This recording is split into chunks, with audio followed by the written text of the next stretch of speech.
Graça e paz, meus irmãos.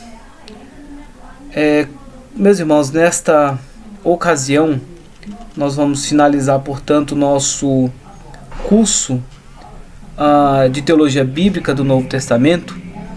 E gostaria de dar a atenção dos irmãos para que eu possa fazer uns breves comentários sobre a primeira e segunda epístola de Pedro e também de Judas, tá? Então eu quero comentar com os irmãos sobre essa epístola. Primeiro, uns detalhes gerais que eu quero tratar com os irmãos, especialmente em relação à primeira carta de Pedro. É sempre importante nós nos lembrarmos que essa primeira carta ela é escrita para regiões específicas ali. Como nós podemos ver no capítulo 1, ele vai falar aqueles que se encontram na dispersão, Capadócia, Bitínia. Então são regiões específicas que ele cita, embora essas regiões sejam extensas, eram extensas ali no mundo antigo.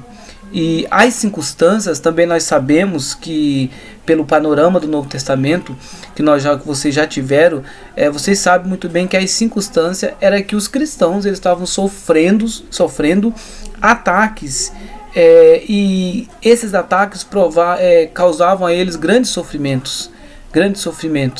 As circunstâncias ali constituíam grandes provações por parte daqueles cristãos, considerando que é provável que essa carta de Pedro então seja escrita durante o reinado do imperador Nero, e sabemos que Nero foi aquele que fez grandes incursões contra os cristãos, na tentativa, portanto, de disseminar o cristianismo, na tentativa de acabar com o cristianismo naquela região do império.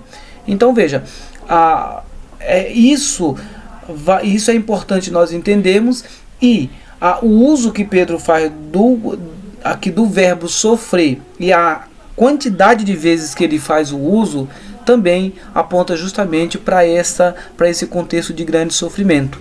Por exemplo, não sei se é do conhecimento dos irmãos, mas a primeira epístola de Pedro utiliza o verbo sofrer aproximadamente 12 vezes nesta carta. E esse uso é mais do que qualquer outro lugar no Novo Testamento. Ou seja, no Novo Testamento, juntando as informações, não dá tantas vezes o uso que é feito apenas de uma carta curta, como é a carta de Pedro, que é apenas essa primeira carta do apóstolo Pedro aqui. É uma carta apenas de 5 capítulos, mas ele faz um uso de 12 vezes da expressão sofrimento nessa carta. Então veja, também é importante nós entendermos, quando nos referimos a essa carta de Pedro, é importante nós compreendermos também que o apóstolo Pedro, com isso, ele quer então encorajar aqueles irmãos a permanecerem perseverando, mesmo diante do sofrimento que eles, portanto, pelas quais eles estavam, portanto, passando. Eles precisavam perseverar mediante ao sofrimento, e também um aspecto muito importante que nós precisamos destacar aqui em Pedro é que naquele contexto Pedro, portanto, ele vai trabalhar, e isso a gente começa a perceber logo na sua saudação, que o cristão ele deve, portanto, se distinguir em comportamentos condizente com uma vida cristã. Ele vai falar da conduta do cristão social, ele vai falar das características básicas da vida cristã, ou seja, aquilo que é básico que o cristão deve viver no seu dia a dia, a atitude do cristão mediante a hostilidade, como que o cristão deve se comportar diante da hostilidade pelos quais passa enquanto serve ao Senhor. E aí essa noção geral ela é importante. Um detalhe também importante que a gente tem que trabalhar aqui nessa carta é com relação ao uso que ele faz logo no primeiro capítulo aqui dos versos 1 a 12, que é o uso que ele faz da expressão eleitos segundo a presciência de Deus.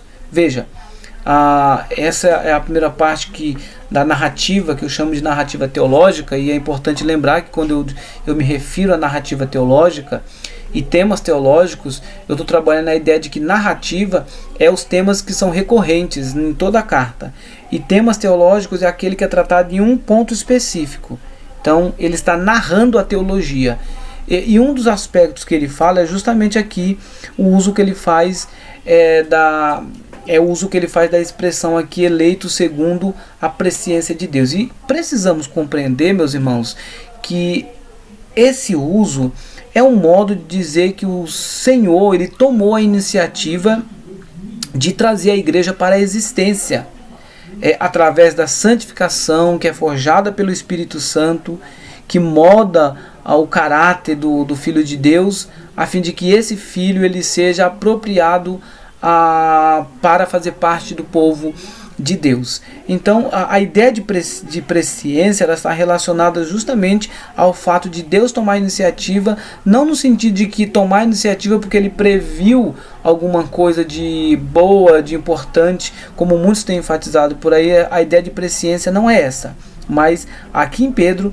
a ideia de presciência, ela retrata ao fato de que o Senhor tomou a iniciativa de trazer a existência, trazer a igreja à existência através do processo salvífico. Isso com o propósito de que os crentes eles sejam obedientes, e o Pedro também vai dizer que aspergidos, portanto, com o sangue de Jesus Cristo, sendo portanto esses os sinais de que estão agora em aliança com Deus, tá? Então é isso que ele quer, portanto, nos ensinar. Como o proceder cristão não é fácil e envolve o sofrimento, uma parte da carta de Pedro é dedicada a pesquisar a natureza da salvação cristã, de uma forma que encoraje os seus leitores, tá? De uma forma que encoraje, portanto, os seus leitores. E os temas teológicos que são trabalhados aqui na primeira carta de Pedro tem um caráter, além do caráter geral da teologia petrina, nós também temos aqui três temas teológicos que são trabalhados. E eu falo aqui que o primeiro tema teológico é a doxologia, depois o tema antagônico e soterologia. Em outras palavras, Pedro ilustra bem a estrutura da fé e da experiência cristã nos termos de três categorias, que é a categoria doxológica, antagônica e a categoria soterológica, tá? A categoria soterológica. Em relação à doxologia ou à categoria doxológica, nós sabemos que a palavra doxa aqui, ou doxologia, significa uma expressão de louvor a Deus. Então veja, a vida cristã, dentro da perspectiva de Pedro, é expressa em louvor, adoração e ação de graças a Deus. E a categoria antagônica, que nós falamos aqui, é justamente para se referir de que a vida cristã é vivida de forma constante em oposição a Satanás e ao mal. E o aspecto soterológico de salvação é que a força concedida pela certeza da salvação, concedida por Deus em Cristo Jesus e aplicada pelo Espírito Santo, nos capacita para enfrentar o sofrimento. É dessa forma que Pedro, portanto, ele está trabalhando na sua primeira carta.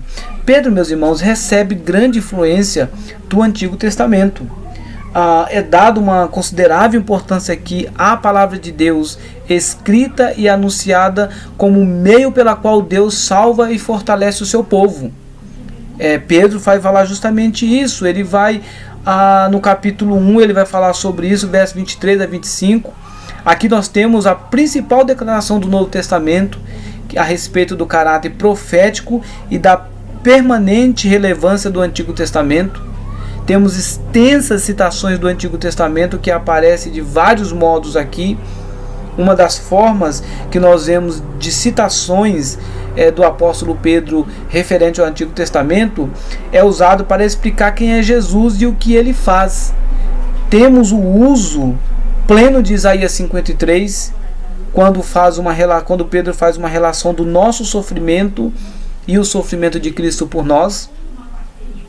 A outra questão aqui importante é que logo no começo da carta, na definição teológica dos leitores que faz parte da salvação, eles são descritos como povo escolhido de Deus, tornado santo por meio do Espírito Santo. Então, também é um aspecto importante teológico trabalhado aqui.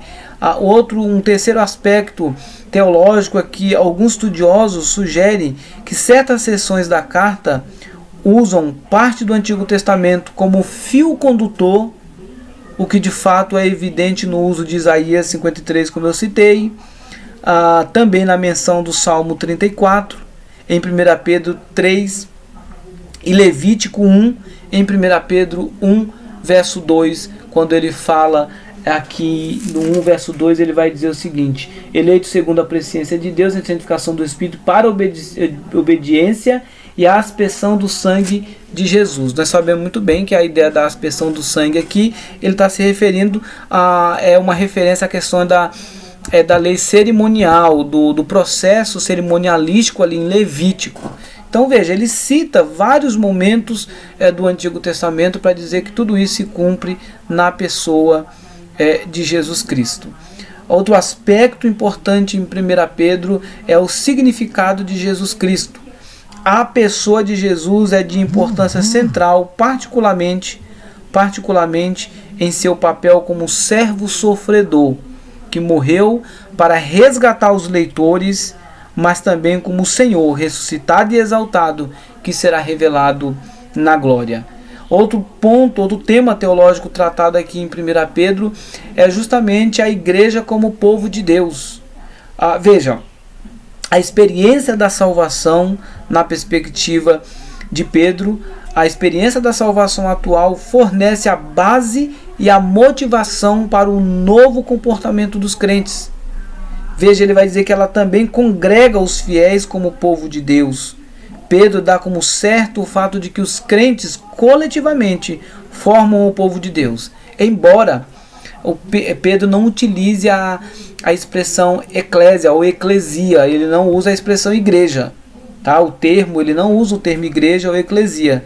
Em vez dos crentes, em vez disso, ele aplica na epístola como um todo expressões que indicam sua compreensão dos crentes como aqueles que formam o povo de Deus congregado.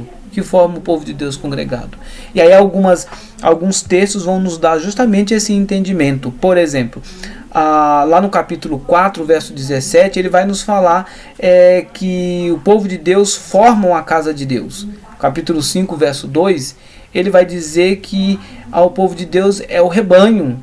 Lá no capítulo 2, verso de 1 a 10, eles são de propriedade exclusiva com uma finalidade.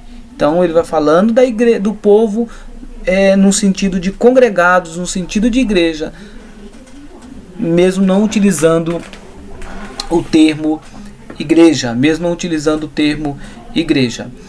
Como cristãos, Pedro também vai dizer que um grande desafio do cristão, portanto, constantemente é viver no mundo.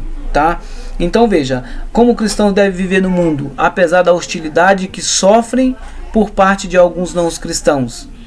Então Pedro vai falar também sobre essa ideia de que entender nós somos propriedade exclusiva de Deus e devemos viver de uma forma que o glorifica. O principal tema teológico em Pedro é a natureza da vida cristã em tempos de provações. Os crentes são chamados para uma viva esperança, devem viver vidas santas, no temor de Deus e no amor mútuo, respeitando, portanto, a sociedade em que estão colocados, mas evitando suas tentações e mantendo-se firmes em face da perseguição. Então, é um aspecto trabalhado. Pedro conclui com uma atitude muito positiva ao longo da sua carta sobre o que Deus está fazendo aos leitores. As promessas são cumpridas e a vida dos leitores no mundo terá influência construtiva. Na perspectiva da teologia de Pedro, o sofrimento existe, mas ele é relativizado pelas promessas de Deus que se cumpre agora e definitivamente no futuro. Isso em relação à sua primeira carta.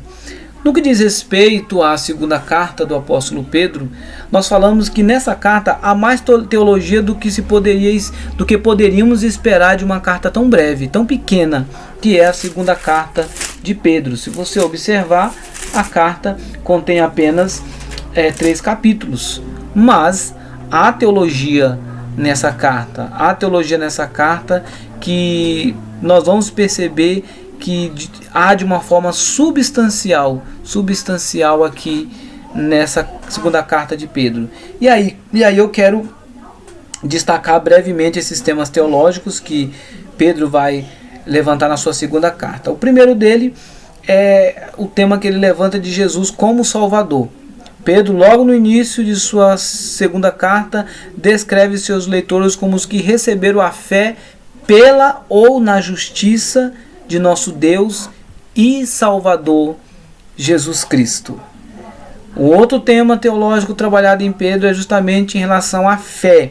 O início da carta de Pedro fala da fé concedida, e isso nos faz lembrar de Efésios 2, verso 8, em que o evento da salvação pela graça e através da fé é um dom de Deus.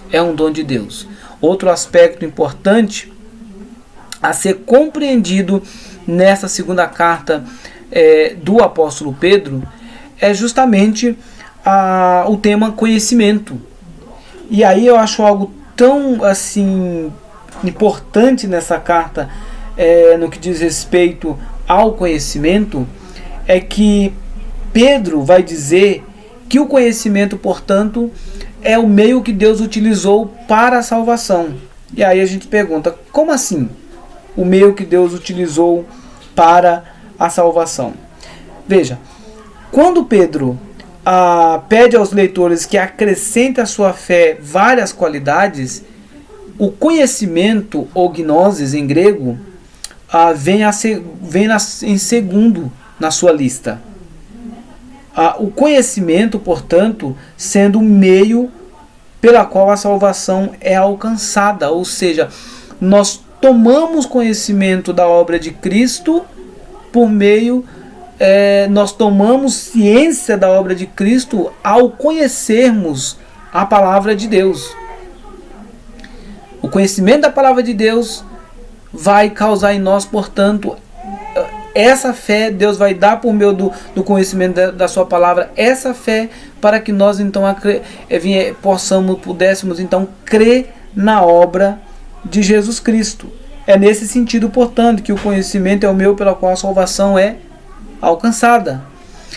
Outro aspecto é que muitas pessoas vão debater sobre isso, mas eu considero algo bem objetivo, que é justamente a nossa participação na natureza divina. Em que sentido, irmãos, nós participamos da natureza divina? Pedro vai falar justamente isso. Ele vai dizer que nós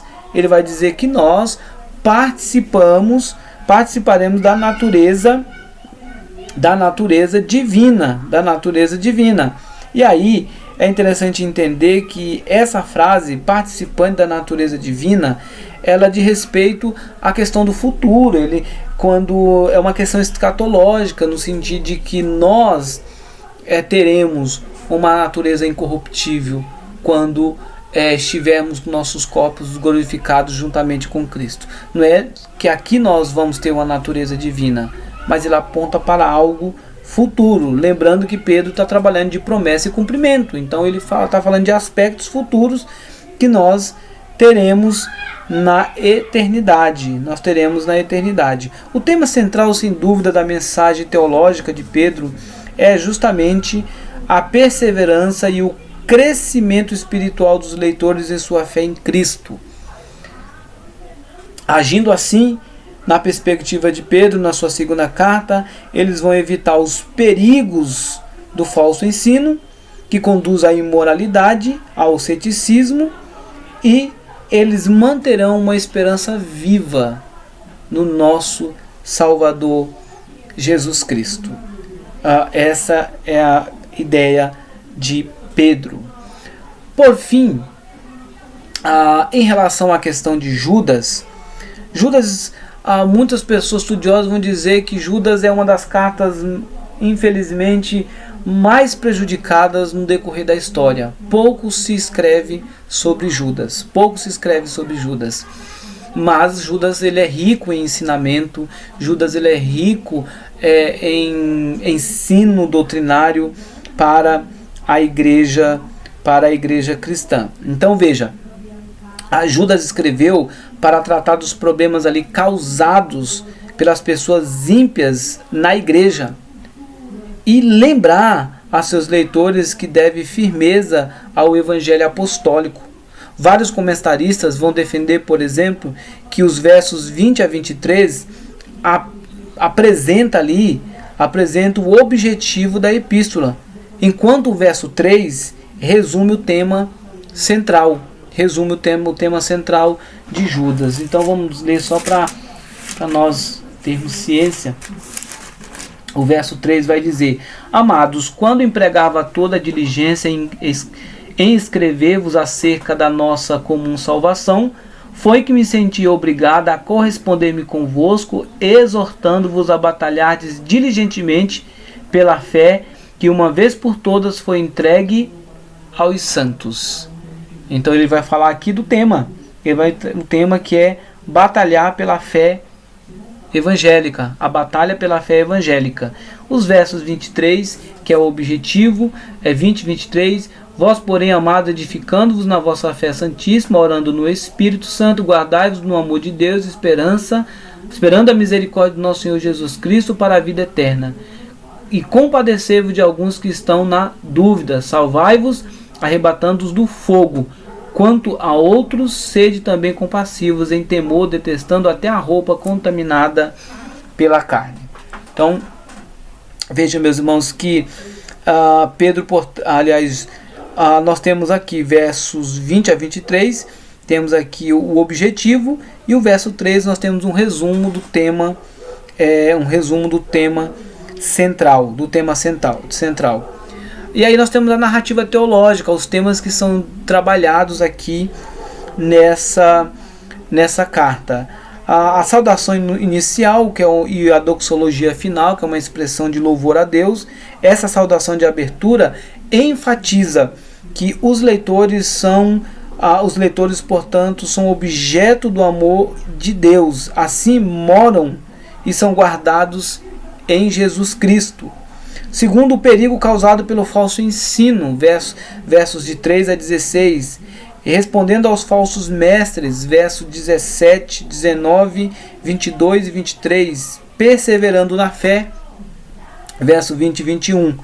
E os temas teológicos, Judas fala de Deus, Deus como amor e misericórdia, Deus, Jesus Cristo como Senhor, a posse do Espírito Santo. E precisamos entender aqui que a ideia de posse do Espírito Santo é que no verso 19, Judas fala que é característico dos crentes que estes, portanto, tenham o Espírito Santo.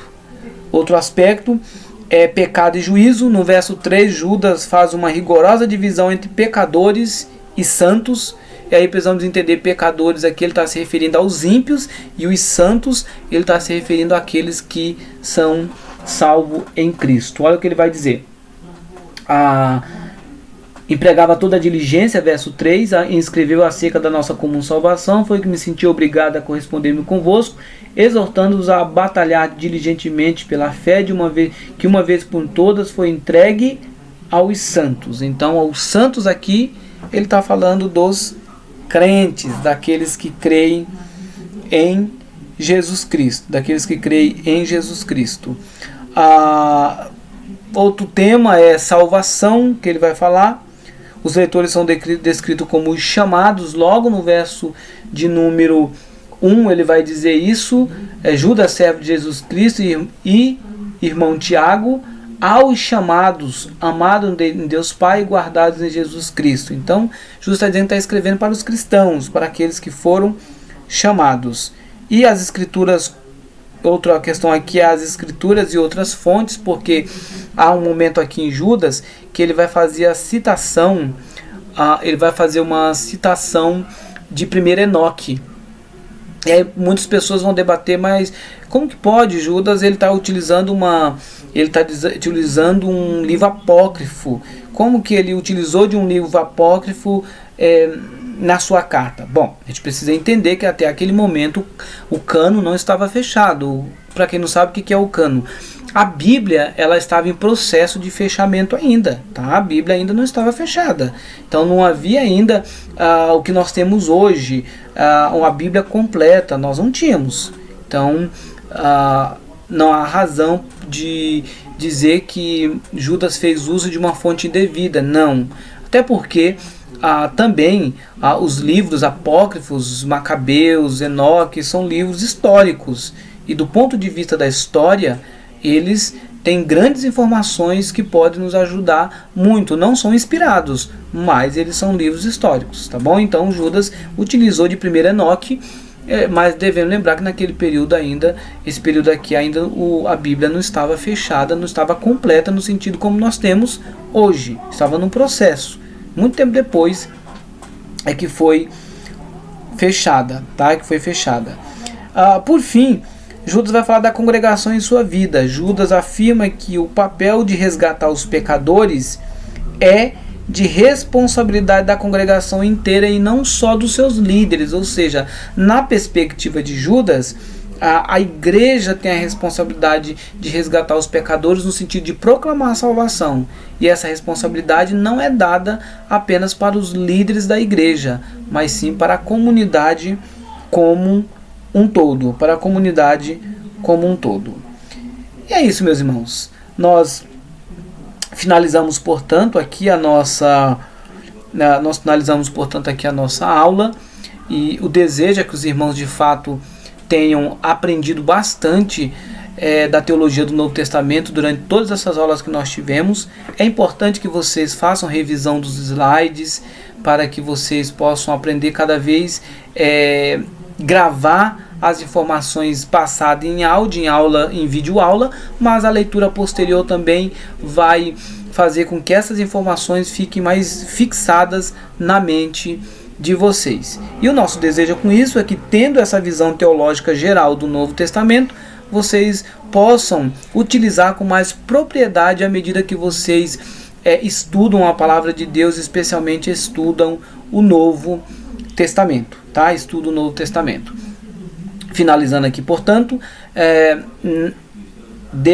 vou mandar para vocês esses slides, amanhã devo mandar esses slides para vocês, e informação importante também a dar a vocês é que, então, sem ser semana que vem, que é a semana que vocês vão fazer a prova, na outra semana nós vamos começar a nova disciplina, que é hermenêutica e eclesiologia. Hermenêutica é a arte de pregar e eclesiologia é doutrina da igreja, tá bom? Então nós vamos ter essas duas disciplinas. No caso, vocês terão essas duas disciplinas comigo, e o seminarista Marco Danilo dará as duas disciplinas do primeiro ano. Nós teremos online no mês de junho ainda essa disciplina, e em julho teremos as férias, e se Deus assim permitir, o nosso planejamento é que em agosto já possamos retornar presencial com essas mesmas matérias, homilética e eclesiologia. Nós vamos orar. Quero que você mesmo aí curve a sua fronte e vamos agradecer a Deus. Pai bendito, nós te agradecemos, ó Deus.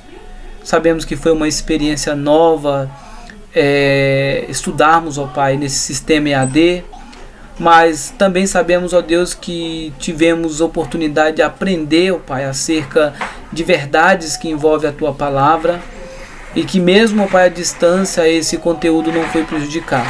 Sê conosco, nos fortaleça e nos capacite cada vez mais. É o que nós te pedimos, no nome e por amor de Jesus Cristo. Amém. Deus abençoe, irmãos. Muito obrigado.